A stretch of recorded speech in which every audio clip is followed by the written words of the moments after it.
The weather is very hot. ഇവിടെ very hot എന്ന് പറയുന്നത് ചൂടിന്റെ കാഠിന്യം പറയാനാണ് വെരി ഹോട്ട് യൂസ് ചെയ്യുക. The second one, the weather is so hot that I cannot go out.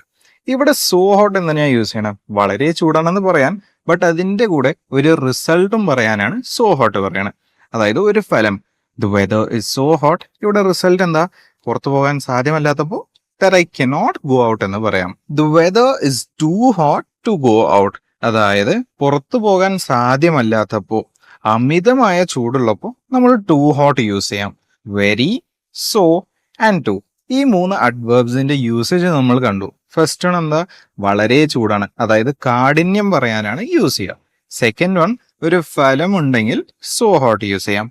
To hot എങ്കിലോ അമിതമായ ഒരു കാര്യത്തിന് ടു ഹോട്ട് യൂസ് ചെയ്യാം. ഈ ക്വസ്റ്റിന്റെ ആൻസർ കോമന്റിൽ പറയും. The car is dash expensive. ആ കാർ വളരെയധികം വില കൂടുതലാണ്.